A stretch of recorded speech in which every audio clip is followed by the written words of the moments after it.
Assalamualaikum, Shalom, selamat pagi Bapak Ibu dosen serta teman-teman semua.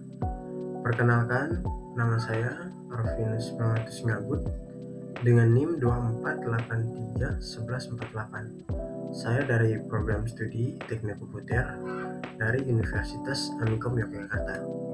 Nah, pada kesempatan ini saya akan mempresentasikan penelitian yang berjudul penerapan Deep Learning untuk deteksi dini serangan cyber pada jaringan IoT.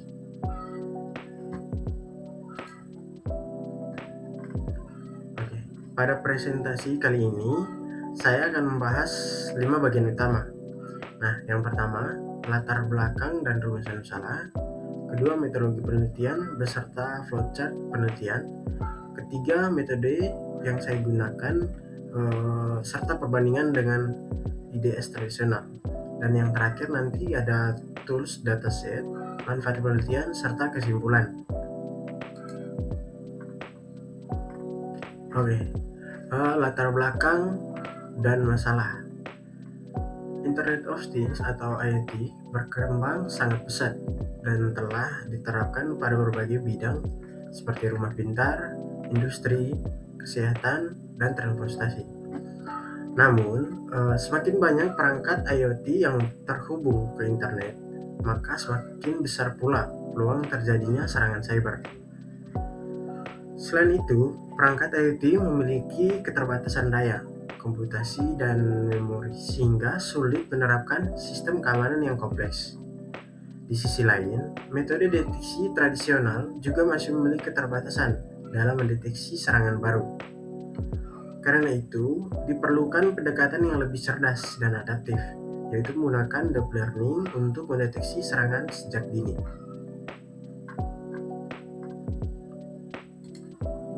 Berikutnya, penelitian ini memiliki 3 pertanyaan utama. Yang pertama, bagaimana deep learning dapat meningkatkan deteksi dini serangan cyber pada jaringan IoT? Nah, yang kedua, model deep learning yang mana paling efektif digunakan untuk mendeteksi serangan? Dan yang ketiga, apa keunggulan deep learning dibandingkan sistem IDS tradisional dalam menjaga keamanan jaringan IoT? Berikutnya ada tujuan pustaka. Berdasarkan berbagai penelitian sebelumnya, metode deep learning mulai banyak digunakan pada sistem keamanan jaringan IoT. Model CNN sangat baik dalam melakukan ekstraksi fitur dari data lalu lintas jaringan, sedangkan LSTM lebih unggul dalam menggali pola serangan yang bersifat berurutan dan temporal. Walaupun demikian, masih terdapat keterbatasan seperti kurangnya dataset yang lengkap dan minimnya implementasi pada kondisi nyata. Karena itu, penelitian ini mengusulkan pemanfaatan deep learning sebagai solusi yang lebih adaptif.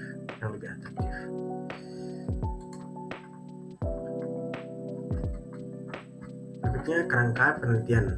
Nah, kerangka penelitian dimulai dari lingkungan IoT yang rentan terhadap berbagai serangan seperti DOS, malware, dan spoofing. Nah, kemudian data tersebut diproses menggunakan metode deep learning.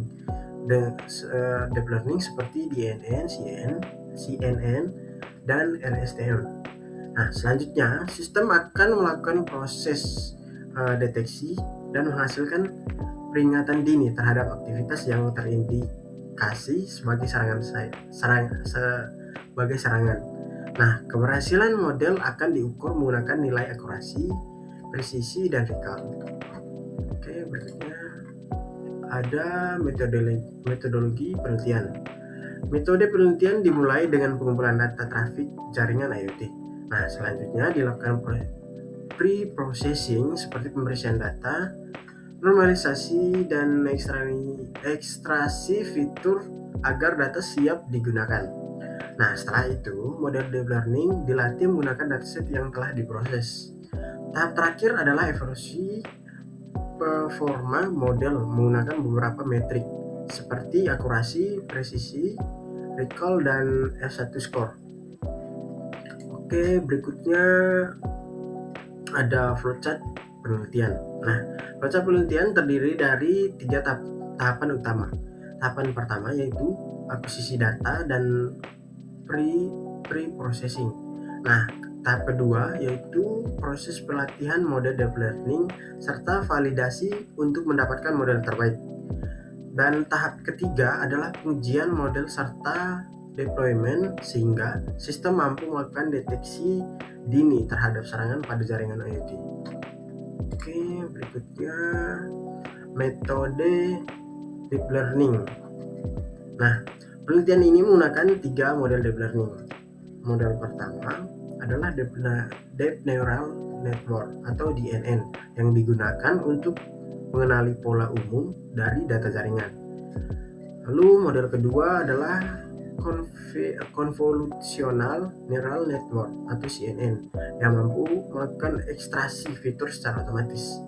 Sedangkan model ketiga adalah Long Short Term Memory atau LSTM yang sangat baik dalam mengenali pola serangan berdasarkan urutan waktu. Nah, ketiga model tersebut nantinya akan dibandingkan untuk mengetahui model dengan performa terbaik. Oke, berikutnya ada perbandingan IDS. Jika dibandingkan dengan IDS tradisional, terdapat beberapa kelebihan dari deep learning. IDS tradisional hanya bekerja berdasarkan aturan atau signatur sehingga sulit mendeteksi serangan baru. Nah, sedangkan deep learning mampu belajar dari data, mengenali pola baru secara otomatis, menghasilkan deteksi yang lebih akurat, serta menurunkan tingkat false positif. Karena itu, deep learning menjadi solusi yang lebih adaptif terhadap perkembangan ancaman cyber saat ini. Oke, yang berikutnya research tool atau dataset dan dataset. Nah, dalam penelitian ini digunakan bahasa program Python dengan framework TensorFlow dan Keras untuk membangun model deep learning. Nah, sedangkan proses pengolahan data menggunakan library seperti NumPy, Pandas, Skinnsettler, dan Matplotlib. Nah, dataset yang digunakan berasal dari UNIS NB15, Environment IT, dan SysIT 2023 yang berisi data lalu lintas jaringan normal maupun berbagai jenis serangan cyber. Oke, berikutnya ada manfaat penelitian. Nah, penelitian ini diharapkan memberikan beberapa manfaat. Pertama, meningkatkan keamanan jaringan IoT melalui deteksi serangan secara dini. Nah, kedua, mampu beradaptasi terhadap pola serangan baru yang belum pernah dikenali sebelumnya. Ketiga, mengurangi tingkat false positif sehingga hasil deteksi menjadi lebih akurat.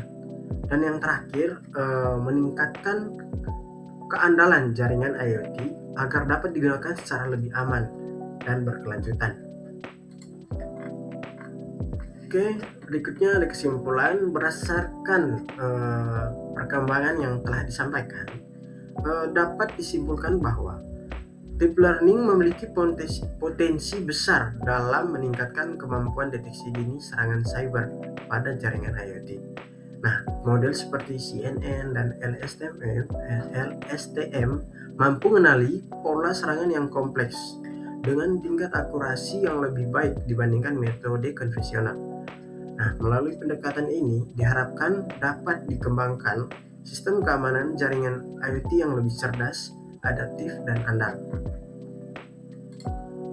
Oke, untuk penutup, saya kira demikian presentasi yang dapat saya sampaikan kali ini.